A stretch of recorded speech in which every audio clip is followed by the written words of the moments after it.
Olá pessoal, hoje nós vamos falar um pouquinho de planejamento de experimento fatorial, o famoso DOE, Design of Experiments.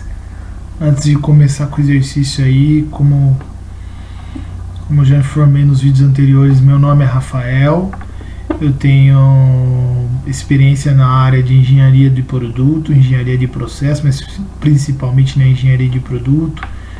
Tem alguns vídeos a respeito de simulação, análise de elementos finitos e estruturais, do qual eu mostrei para vocês. Trabalharemos com mais vídeos, mas esse vídeo agora eu vou dedicar um pouquinho para a ferramenta estatística, que nós podemos usar para validação de novos produtos, novos processos, ou fazer algumas modificações que melhorem os parâmetros do processo, diminua o desvio padrão do seu processo, a variabilidade do seu processo, às vezes gerando economia, ou gerando um produto de maior qualidade, tudo isso daí. Então vamos começar aí com o material teórico. O que é um planejamento de experimento? O planejamento de experimento, com vários fatores, literalmente experimento é um teste. Em um experimento, variações propositais são feitas nas variáveis de entrada ou de controle, chamado níveis dos fatores de controle ou tratamentos de um processo ou sistema, com o objetivo de observar e identificar razões de variação de resposta ou variável de saída. Experimentos são desempenhados em todas as disciplinas da engenharia e ciência e são partes importantes do caminho de aprendizagem de como sistemas e processos funcionam. No geral, os experimentos são usados para estudar desempenho de processos e sistemas. Normalmente visualizamos o processo como uma combinação de operações, máquinas, métodos e outros recursos que transformam alguma entrada como material em uma saída que tem uma ou mais variáveis de resposta observáveis. Algumas das variáveis de processo e propriedades de materiais x1, x2 e x infinito é controlável, assim como existem outras variáveis que são incontroláveis e também podem ser controlados de acordo com a proposta do teste. O que é o objetivo de um teste, de um DOE? Né? Determinar quais variáveis são influenciáveis na resposta Y, determinar como preparar as variáveis X para a resposta Y desejada, ou seja, se muda o nível de cada variável X ou fator para determinar qual resposta Y você deseja.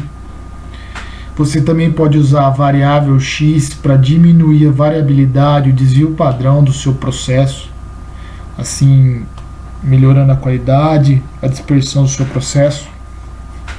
Você também pode usar os X para minimizar os efeitos das variáveis incontroláveis, Z1, Z2. Então aqui está uma figurinha onde você tem a entrada, o processo, as variáveis controláveis, incontroláveis e a saída, que é o seu Y. Experimentos fatoriais são especialmente usados quando se deseja estudar o efeito, o efeito, a variável de resposta da combinação de vários fatores de controle. Um caso de experimentos fatoriais é o experimento fatorial 2K. Então essa daqui é a nossa primeira, esse é o vídeo de hoje. Nós vamos fazer um fatorial design no Minitab. 2K que significa? O 2 significa os níveis e o K é o número de fatores. Você tem planejamento fatorial para avaliar dois ou mais fatores, com combinação de todos os fatores de todos os níveis e possibilidade de prever a interação entre esses fatores. Geralmente o mais usual, se faz planejamento com 2 níveis ou no máximo 3 níveis, pois acima disso começa a haver um grande número, um aumento grande de pontos, aumento grande de corridas, o teste pode começar a ficar caro, pode levar um tempo muito grande. Eu vou mostrar nos próximos slides também algumas maneiras de como você minimizar esse impacto, que daí será mostrado nos próximos vídeos. Outro ponto importante durante um planejamento de experimento, é a adição de pontos centrais. Por que você adiciona ponto central? Porque uma preocupação potencial no uso de planejamento fatoriais com 2 níveis é a suposição de linearidade nos efeitos fatores. No entanto, há um método de replicar certos pontos fatoriais 2K que dará proteção contra a curvatura, assim como permitirá uma estimativa independente do erro a ser obtido. O método consiste em adicionar pontos centrais ao planejamento 2K. Como você está vendo na figura, você tem em cada fator o nível máximo e o nível mínimo, porém você não tem um ponto central desses fatores. Você cria um ponto central, um fator com ponto central, para você verificar a linearidade do comportamento dos seus dados. Caso eles não sejam linear, você precisa partir para uma superfície de resposta. Então o DOE ele trabalha com a suposição de linearidade da sua resposta. Outro tipo de planejamento fatorial que é interessante, que é aplicado em alguns casos, é o planejamento fatorial fracionado. É a mesma metodologia, porém mais curta e menos custosa. Possibilita enxergar qual fator controlado é estatisticamente significante antes de executar todas as corridas do seu planejamento fatorial. Caso o resultado parcial não evidenciar nenhum fator controlado e influenciável na variável de saída, é possível parar a execução do teste, planejar novamente o experimento com novos fatores, evitando perda de tempo e dinheiro na execução de todas as corridas, sendo que os fatores não se mostraram significantes. Ou seja, você vai lá, determina 3 fatores importantes para o seu DOE. E daí você executa todas as corridas e no final você vê que nenhum dos fatores são significantes. Então você perdeu tempo, perdeu dinheiro, perdeu recurso, tudo isso aí, né? Os fatoriais fracionados têm os importantes experimentos exploratórios, Screening Experiments, que é uma opção nova também do Minitab 18, que será a montagem do próximo vídeo. Então vamos para a simulação, pessoal. Eu montei uma simulaçãozinha, um exercício aqui para gente colocar no Minitab. Então vamos lá, exemplo. Foi executado um planejamento de experimento 2 a terceira, com 2 repetições e 3 pontos centrais, onde seria feita a verificação de desgaste do componente plástico com o controle dos seguintes fatores: altura da mola, frequência de trabalho e amplitude. Então esses são os meus 3 fatores. Certo? Por que 2 repetições? Então vou explicar para vocês. Mas antes de explicar para vocês as repetições, 2 a terceira, o que é 2 a terceira? É 2 elevado a terceira, que geram 8 corridas, mais 3 pontos centrais, geram as 11 corridas. Qual que é a diferença de repetição e replicação? Por que repetição e não replicação? Tecnicamente falando, eles não são iguais. Na repetição, o experimentador pode repetir uma condição de tentativa experimental inúmeras vezes, conforme planejado. Antes de proceder para a próxima tentativa do layout experimental, a repetição é o processo de rodar as tentativas de experimento sobre os mesmos parâmetros de setup da máquina. Já a replicação é o processo de rodar as tentativas de experimentos de modo aleatorizado. Por que no nosso exemplo há uma repetição? Pois em cada corrida seria executado o teste com 2 peças plásticas ao mesmo tempo.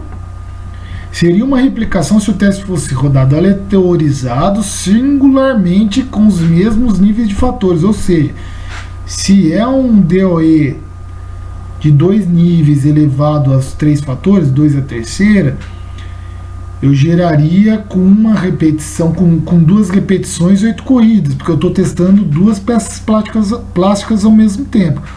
Se fosse uma replicação, geraria 16 corridas, ou seja, eu teria as 8 corridas iniciais e depois eu teria as 8 corridas gerando a replicação, mas de modo aleatorizado, né? Randomizado, como o pessoal fala em inglês, random, né?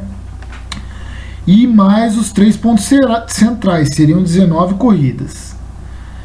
Pessoal, aqui são algumas referências do qual eu usei para montar esse material aqui, com uma explicação teórica. Agora nós vamos para o Minitab, vou mostrar para vocês o Minitab, que vocês vão ver na prática como funciona o DOE, a montagem do experimento, depois a análise e tudo isso aí. Então vamos lá.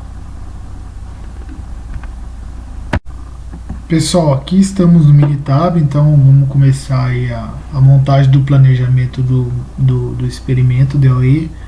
Você vem aqui no Stat, DOE, Factorial, Create Factorial Design, To Level Factorial Design.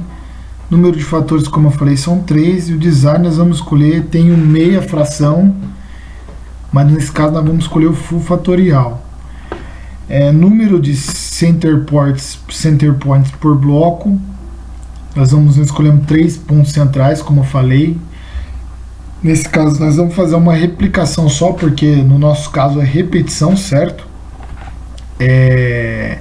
E número de blocos, nesse caso é 1, mas geralmente para que você usa blocos? Às vezes você tem 2 tipos de máquina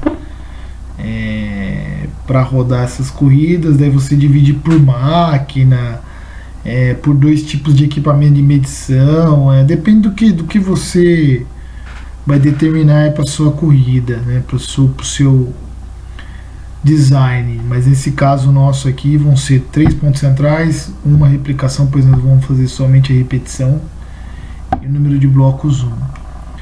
Então aqui foi definido. Fatores, agora fatores seria amplitude,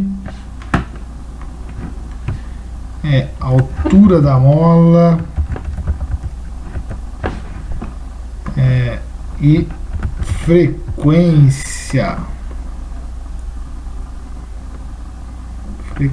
certo? E aqui eu vou definir meu tipo, nesse caso é numérico, meu tipo de nível, de resultado de nível numérico, e aqui é o nível low, que é o nível baixo, e o nível alto, que é o high. Bom, pessoal, conforme eu falei, os fatores serão amplitude, eu adicionei aqui a unidade de milímetros, a altura da mola milímetros, e a frequência hertz, para a gente ter uma referência de unidade. Então, amplitude, o nível mínimo seria 3,5 milímetros, o nível máximo 6,5 milímetros, a altura da mola 34,12 milímetros, a altura máxima 38,12 milímetros, a frequência 21 milímetros, e a frequência máxima 21 Hz, e a frequência máxima 24 Hz. Então as opções é que eu não estou designando nenhum full design, estou pedindo para randomizar as corridas, eu estou pedindo para colocar aqui no worksheet essas corridas. O resultado também vai ser criado e vai interagir com as interações de Fourier. Então vamos lá. Aí está, pessoal, foi montado o meu planejamento de experimento. Então essa daqui é a ordem standard, né? Ou seja, a standard order quer dizer que a corrida 1 seria a 6ª corrida, a corrida 11 do standard order é a 2ª corrida, ou seja, ele randomizou as corridas. No ponto central, todos que são como ponto 1 são os pontos das vértices máximas e mínimas, como você vê lá, 6,5, 38, 12 e 24. Já quando é ponto central, definição 0, ele pega o ponto central do fator de cada fator, ou seja, se a minha amplitude é 3,5 e 6,5, qual que é o ponto central de 3,5 e 6,5? É 5. A altura da mola, a mesma coisa. Se meu limite mínimo é 34,12, meu limite máximo é 38,12, ele vai assumir 36,12 como limite nominal. A frequência é a mesma coisa. Se eu tenho 21 como limite mínimo e 24 como limite máximo, 22,5 será o meu ponto central. Então, como eu falei, foram definidas 11 corridas e 3 pontos centrais. São 8 corridas, mais os 3 pontos centrais, para a gente garantir a linearidade do comportamento dos dados, certo? Para verificação da linearidade. Bom, pessoal, essas foram as respostas da primeira repetição, as respostas da segunda repetição, ou seja, as 2 peças plásticas rodaram ao mesmo tempo. E agora nós precisamos definir aqui no DOE a customização do Factorial Design. Então, como nós fazemos isso? Nós vamos mostrar Pro Minitab, quais são os fatores que nós colocamos em nosso teste? Então, os fatores é a amplitude, a altura da mola e a frequência, certo? Os níveis já estão definidos aqui, uncoded. Agora nós temos que mostrar eles quais são as colunas do Standard Order, que já tinha definido no planejamento. Run Order, certo? Os pontos centrais, certo? E os blocos aqui, certo? Ok, definimos então o custo design da nossa corrida. Próximo passo. Próximo passo é a gente analisar. Como eu fiz uma repetição, então vou precisar imputar os dados para nós verificarmos o desvio padrão, a média, porque nós vamos usar a média como avaliação da nossa variável de saída para esse DOE, devido a ser uma repetição. Então, as minhas respostas da repetição se encontram na célula C8, né? Na coluna C8 e C9. Então, eu vou selecionar e vou colocar, onde eu quero colocar o Standard Deviation na C10, os números de repetições na C11 e as médias na C12, certo? Então ele vai colocar aqui o STD Deviation, eu vou colocar em português que é melhor, desvio padrão, número de repetições, certo? Número de repetições, que foram 2, e aqui é a minha média. Então nós vamos poder verificar se o desvio padrão é significante nas minhas corridas e se minha média é significante também. E como é que está o desvio padrão de acordo com o fator e de acordo com a média. Vamos lá. Então vamos para o próximo step. O próximo step é análise fatorial design. Então nós vamos analisar as respostas. Média, certo? Os termos geralmente nós costumamos tirar os termos de terceira ordem, né? As interações de terceira ordem, vamos dizer assim. Por quê? Por que nós tiramos? Porque existe o princípio da esparsidade dos efeitos. O que é o princípio da esparsidade dos efeitos?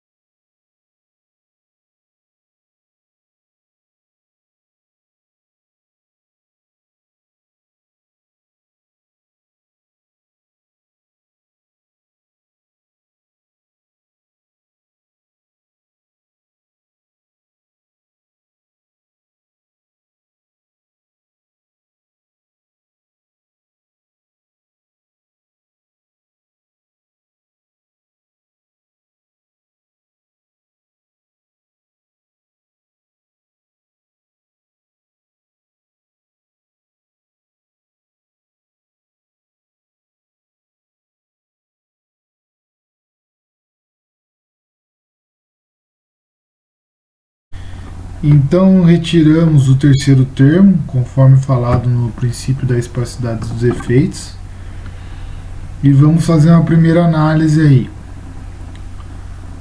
Vamos usar o gráfico normal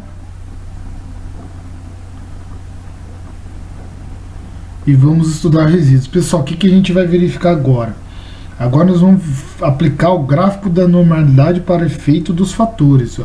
Esse gráfico, o que é? Significa, que ele significa? Para que você usa ele? Você usa ele para verificar quais os fatores são significantes, quais os fatores influenciam na resposta Y. E como é que eu enxergo isso? Vamos lá, vamos girar o gráfico aqui e daí vocês vão enxergar melhor.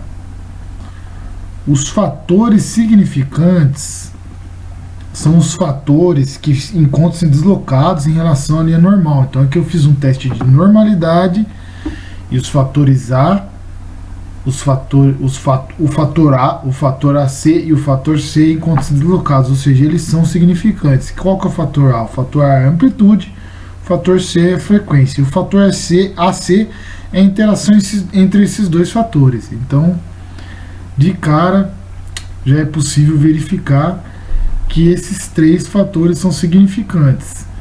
Na análise do resíduo, para a gente validar esse modelo, o resíduo precisa se encontrar com o comportamento normal. Né? Se você olhar aqui o histograma não está com comportamento normal. Olha aqui, ó, o teste de normalidade, mesma coisa, os dados os resíduos encontram-se deslocados, ou seja, meu modelo não é válido, mas aí a gente tem uma metodologia para isso. Qual que é a metodologia? Devido somente aos três fatores serem significantes, se a gente olhar na estatística regressiva, na estatística descritiva, que é amplitude que encontra-se com o p-value menor do que 0,05, frequência também, e a amplitude vezes a frequência, com o modelo 0,05, com o p-value menor do que 0,05, e a curvatura que está com p-value maior do que 0,05, quer dizer que meu modelo é linear, ok? Ou seja, eu posso retirar do meu modelo o ponto central, posso retirar do meu modelo também os fatores que não foram significantes para simplificação do modelo e verificação da normalidade dos resíduos. Se os resíduos se tornarem normais após essa otimização do modelo, quer dizer que seu modelo está validado para predição, para uma regressão linear. Então vamos lá. Vamos retirar os fatores que não são significantes, inclusive o ponto central. Aliás, eu posso deixar o ponto central aqui para o modelo, não tem problema nenhum. Aqui. Os fatores continuam significantes e agora o meu resíduo encontra-se em torno do teste de normalidade. Olha o histograma. O histograma agora está com o comportamento de uma gaussiana. Os dados não estão tendenciosos, então isso é interessante verificar. Beleza, então quer dizer que o meu modelo lá está com R² de 97%. Para predição está com 92%, ou seja, eu estou com uma confiabilidade de predição de predictibilidade de 92%. Isso é muito importante. Então, essa é a minha proposta aqui de regressão, ou seja, se eu quiser propor um desgaste X, um desgaste Y para a minha peça plástica, eu posso usar esse modelo aqui de regressão e verificar se na teoria vai bater com a prática. Bom, vamos lá. Agora vamos para outra análise, para a gente fazer uma análise completa do gráfico dos efeitos principais e gráfico de interação entre os fatores. Eu vou fazer minha análise. Pessoal, antes da análise fatorial é importante a gente verificar também outra coisa, análise de variabilidade.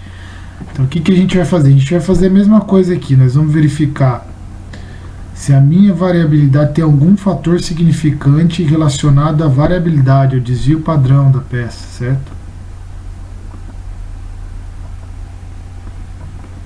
Se não tiver nenhum fator significante, eu posso descartar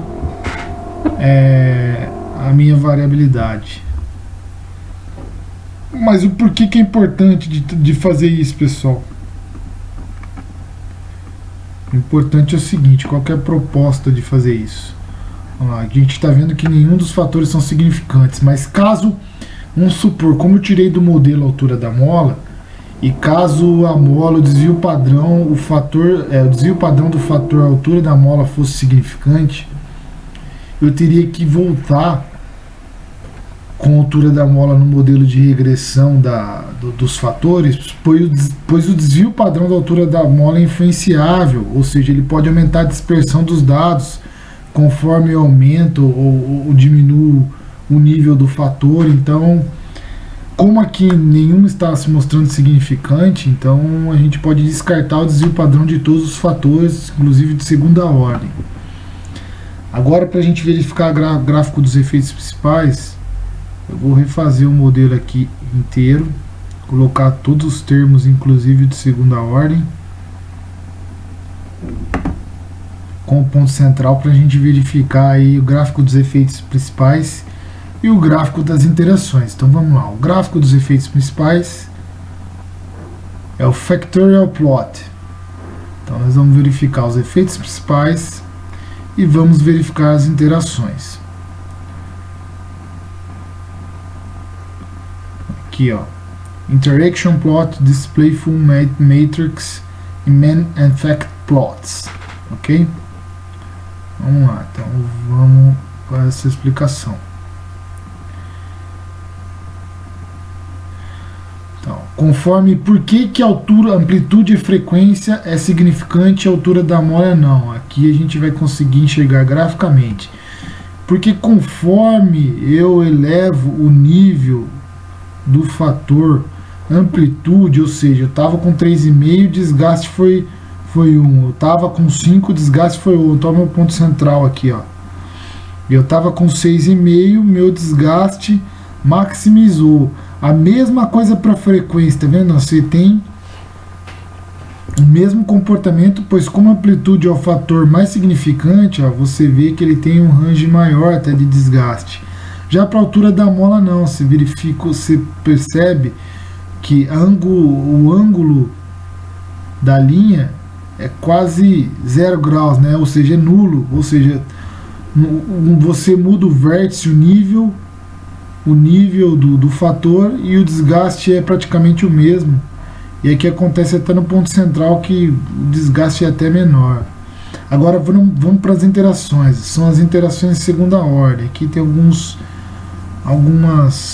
comportamentos, vamos dizer assim, curiosos, né?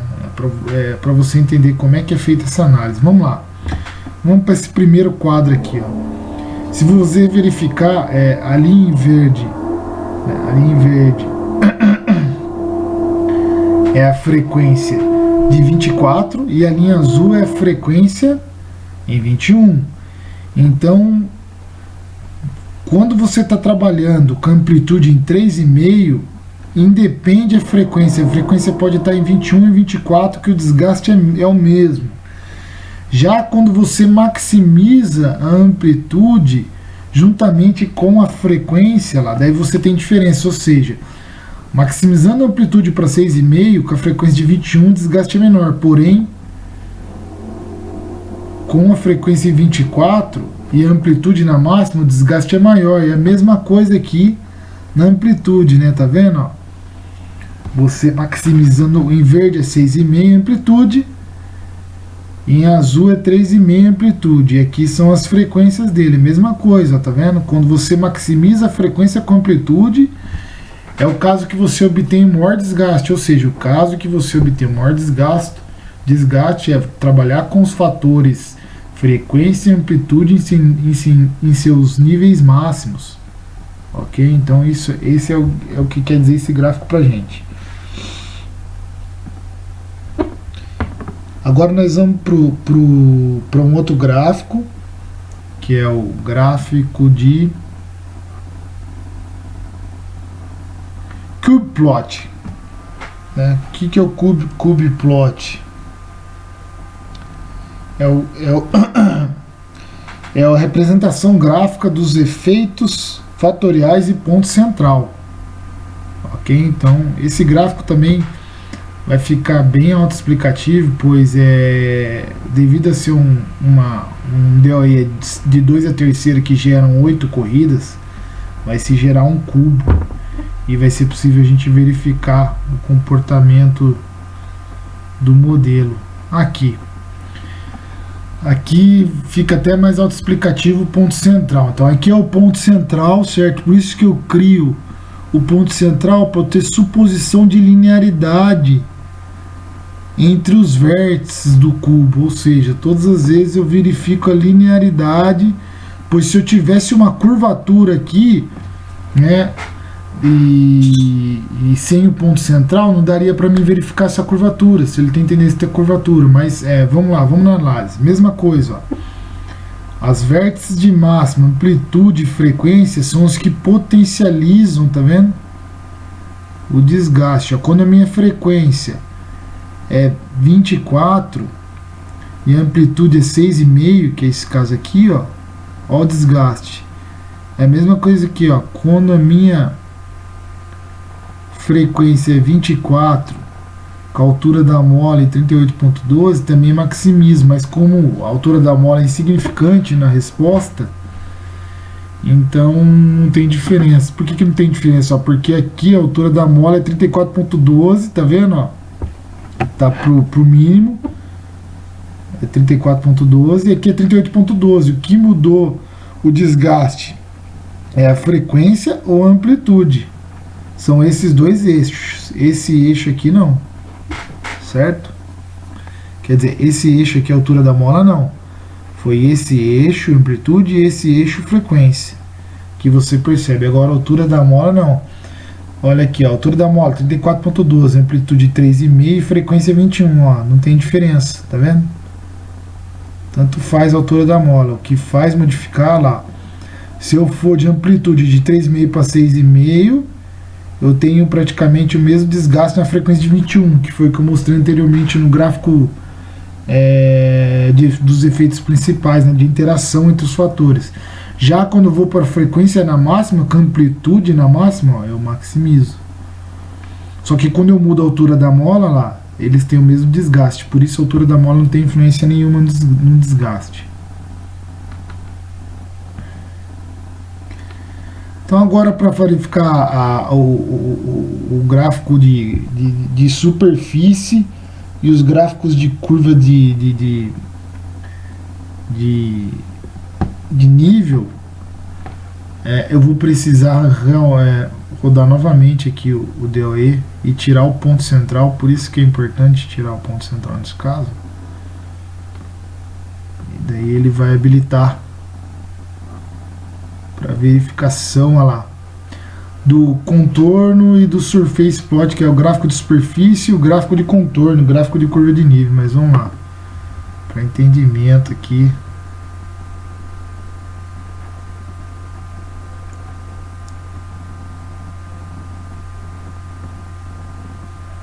Aqui tem N maneiras, opções para você setar como você quer o gráfico. Vamos diretamente para a parte gráfica. Aí, ó, por que a altura da mola é insignificante? Mais uma vez, né, ó, você aqui é um gráfico de contorno, gráfico de superfície e contour plot, que eles chamam, e é possível verificar que o desgaste só aumenta conforme você muda a amplitude. Já para a altura da mola você não tem desgaste nenhum, tá verificando? Agora quando você coloca amplitude vezes a frequência já muda, ó. Quando você trabalha com a altura da mola no mínimo e a frequência no mínimo, o desgaste é o mínimo. Já quando você começa a ir para os vértices de máxima, o desgaste maximiza, como a gente mostrou nos gráficos anteriores. E daí a mesma coisa quando a frequência trabalha com a altura da mola, né? O desgaste só aumenta conforme você muda a frequência, e conforme você muda a altura da mola, o desgaste não é alterado. Existe também o gráfico de superfície. Vamos lá, que nada mais é que esse gráfico também de contorno, né, de contour plot, mas é em 3D. E você consegue, deixa eu só habilitar direitinho aqui, enxergar a mesma coisa. Olha lá, tá vendo? A média, amplitude, altura da mola, ou seja, conforme você muda a amplitude, aumenta o desgaste, mas a altura da mola tanto faz, né? O desgaste é o mesmo, aqui você tem a opção de girar, tá vendo? Para verificar. Deixa eu até reabilitar aqui melhor, deixa eu setar melhor essa curva aqui para já gerar os três de uma vez.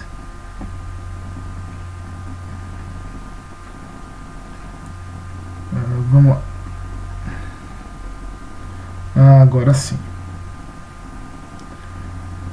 Então lá, amplitude vezes frequência, lá é onde tem novamente o comportamento diferenciado, como a gente falou lá. Tá vendo? Conforme, se você trabalha com amplitude e a frequência na mínima, seu desgaste é mínimo. Se você trabalha com amplitude na máxima e a frequência na mínima, o desgaste também é mínimo. Se você trabalha com amplitude na máxima e com a frequência na máxima, o seu desgaste é maximizado. E agora vamos propor aqui o modelo de regressão. O modelo de regressão é aquele que a gente já falou.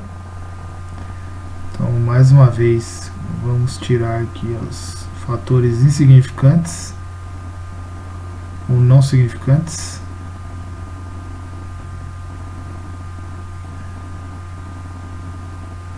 Podemos tirar o ponto central também, que ele não era significante. E vamos verificar o modelo. Então vamos pela estatística descritiva. Aqui foi o gráfico gerado. Vamos para a estatística descritiva. Ou seja, o p-value de todos é menor do que 0,05. O meu lack of fit, ou seja, minha falta de encaixe, ou seja, meu modelo está validado. O meu erro é insignificante também, que é o lack of fit, que é o erro, é a verificação do erro. Olha lá, o R-square 97%, ou seja, meu modelo tem uma alta confiabilidade, e esse aqui é meu modelo de regressão. Meu modelo de regressão para entender o desgaste dessa peça plástica, ou seja, se eu quiser validar, vamos simular, pessoal. Eu estou querendo ter um percentual de desgaste na bucha X, numa bucha plástica, numa peça plástica X. Você rodou o DOE e verificou que a regressão linear é válida e você obteve essa regressão, e a partir daí você consegue controlar o desgaste através disso. Então essa aqui é a estatística descritiva do problema, da solução, né? Aqui novamente o gráfico, né? O gráfico da normalidade, validando os fatores. E aqui a análise residual, conforme eu falei lá, olha o comportamento do histograma, é uma gaussiana, os dados não estão com tendência, os resíduos estão em torno da linha normal. Então, o seu modelo de regressão é válido. Bom, pessoal, tem conforme eu mostrei na apresentação, tem N literaturas para você ver mais detalhado. E se vocês tiverem alguma dúvida, por favor, enviem perguntas, vamos conversando. O intuito aqui é popularizar essa ferramenta, pois é uma ferramenta que você pode usar aí no seu dia a dia, no trabalho, para resolver N soluções aí no processo, no desenvolvimento de algo. E o que eu vejo, as pessoas têm um pouco de dificuldade de trabalhar com esse tipo de ferramenta e tem até um certo preconceito, mas essa ferramenta é mais simples do que a gente imagina. E também mandem suas críticas, se vocês não gostarem, estou aberto a críticas aí também. E muito obrigado aí, pessoal.